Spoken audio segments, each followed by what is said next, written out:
કરી લેવામાં આવી છે, પરંતુ ઉશ્કેરાયેલા લોકોએ જે બસ ડ્રાઈવરની ઢોર માર્યો હતો તેના કારણે બસ ડ્રાઈવરની સ્થિતિ નાજુક છે, પરંતુ જ્યારે તે ભાનમાં આવશે તે બાદ વધુ કાર્યવાહી હાથ ધરાશે।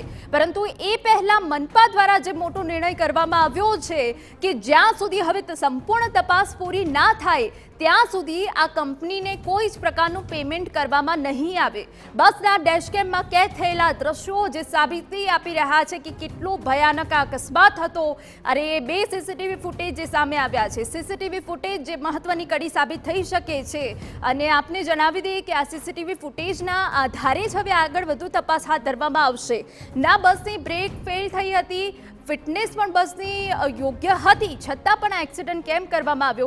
જો કે બસ ડ્રાઈવર દારૂના નશામાં હોવાની ચર્ચાઓ છે, પરંતુ હવે પોલીસ દ્વારા એ તમામ કડી જે છે તપાસવામાં આવી રહી છે। પરંતુ રાજકોટમાં જે એક્સિડન્ટ થયો છે, જે સિટી બસ બેફામ થઈ છે, તેને લઈને અનેક સવાલો ઊભા થાય છે। જે કોન્ટ્રાક્ટ પદ્ધતિ છે, જે કંપની છે, જે આ પ્રકારની લાલિયાવાડી કરે છે, તેની સામે ક્યારે એક્શન લેવામાં આવશે તે સૌથી મોટો સવાલ થતો હોય છે। પરંતુ હવે જ્યારે આ મોટી ઘટના બની ગઈ છે ત્યારે મનપા દ્વારા નિર્ણય લેવામાં આવ્યો છે। જે પોલીસ અધિકારી તપાસ કરી રહ્યા છે, એફએસએલ દ્વારા જે તપાસ કરવામાં આવી રહી છે, એ સંપૂર્ણ તપાસ પૂરી ન થાય, કોની બેદરકારી હતી તે સાબિત ન થાય ત્યાં સુધી કોઈ પેમેન્ટ કરવામાં નહીં આવે। બીજી તરફ કોંગ્રેસ આ મુદ્દે દેખાવ કરી રહ્યું છે। આ અકસ્માત જે થયો તે મુદ્દે શહેરના કોટેચા ચોકમાં કોંગ્રેસના કાર્યકરો દ્વારા વિરોધ કરવામાં આવી રહ્યો હોવાની પણ વિગતો અહીંયા મળી રહી છે। એક તરફ જ્યાં મનપા દ્વારા એક્શન લેવાયું છે, કંપનીના બિલ રોકી દેવાયા છે, બીજી તરફ શહેરના કોટેચા ચોકમાં કોંગ્રેસ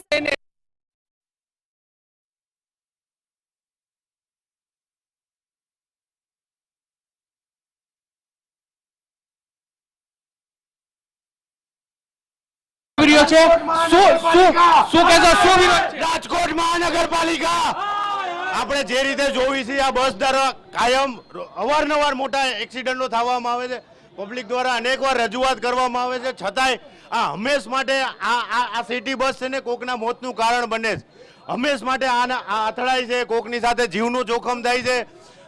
અત્યારે શું વિરોધ છે? અત્યારે વિરોધ છે કે લોકોને આપણે રિક્વેસ્ટ કરી રહ્યા છીએ કે આ સલામત સવારી નથી, આ જાણે યમદૂતની સવારી હોય એ રીતની સવારી છે। લોકોને રિક્વેસ્ટ કરી અને એને સમજાવવામાં આવી રહ્યા છે। સ્પષ્ટપણે એટલે લોકો છે તેને સમજાવવામાં આવી રહ્યા છે અને તેને લઈને જ જે વિરોધ છે તે જોવા મળી રહ્યો છે। જે પ્રકારે તમે દ્રશ્ય જોઈ રહ્યા છો કે અત્યારે પોલીસ છે તે તમામ જે એનએસયુઆઈના કાર્યકર્તાઓ છે તેમને અત્યારે ટીંગાટોળી કરી અને તેની અટકાયત છે તે કરી રહી છે। કોટેજા ચોક ખાતે અત્યારે જે સીસીટીવી બસ છે તે સીસીટીવી જે કેમેરા સામે આવી હતા ને, અત્યારે સિટી બસ છે તે સિટી બસ છે તેને લઈને આ વિરોધ છે તે કરવામાં છે। આપણે એનએસયુઆઈના જે પ્રદેશ પ્રમુખ જે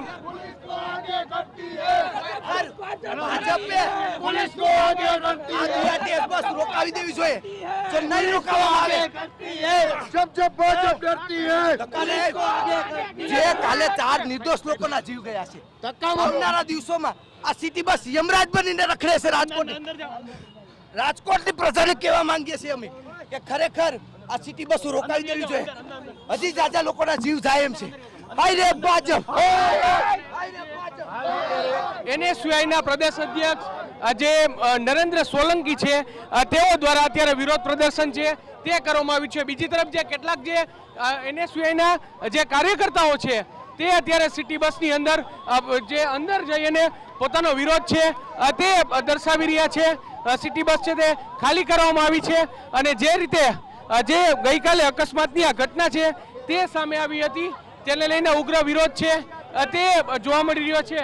આરટીઓના નિયમોનું પાલન નથી થતું અને આ સિટી બસ સેવા છે તે યમદૂતની સેવા છે તેનો વિરોધ છે તે અત્યારે કરવામાં આવી રહ્યો છે। જે પ્રકારે તમે દ્રશ્ય અત્યારે જોઈ રહ્યા છો કે જે તમામ લોકો છે, જે એનએસયુઆઈના કાર્યકર્તાઓ છે તેમના દ્વારા આ સમગ્ર મામલે ઉગ્ર વિરોધ છે તે કરવામાં આવી રહ્યો છે અને ભારે રોષ છે તે જોવા મળી રહ્યો છે।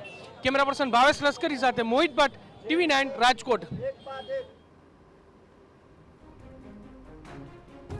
તો શહેરના કોટેચા ચોક ખાતે કે જ્યાં કોંગ્રેસ દ્વારા વિરોધ કરવામાં આવ્યો, સિટી બસ રોકીને વિરોધ કરવામાં આવ્યો અને સિટી બસ યમરાજ બનીને ફરી રહી હોવાના આક્ષેપ કર્યા। સિટી બસ સંચાલનમાં બેદરકારી અને ભ્રષ્ટાચારના હવે આક્ષેપો ઉઠી રહ્યા છે। ઇલેક્ટ્રિક બસ દિલ્હીની પીએમઆઈ કંપનીની હોવાનો ખુલાસો અહીંયા થયો છે. ભાજપ નેતા વિક્રમ ડાંગર દ્વારા વિશ્વમ કંપની સાથે કંપનીનો કરાર થયો હતો. વિશ્વમ કંપનીને ડ્રાઈવરો પૂરા પાડવાની જવાબદારી હતી વિક્રમ ડાંગરની. આ બસ ડ્રાઈવર જે નશાની હાલતમાં મળી આવ્યો છે. વિશ્વમ સિટી બસ સાથે જુલાઈ 2022માં કોન્ટ્રાક્ટ કરાયો હતો તેવી વિગતો છે. કોન્ટ્રાક્ટ બાદ અનેક વખત નોટિસો, પેનલ્ટી છતાં કોઈ જ પ્રકારની કાર્યવાહી કે કોઈ કડક એક્શન લેવામાં નથી આવ્યું એ અહીંયા સ્પષ્ટ થાય છે.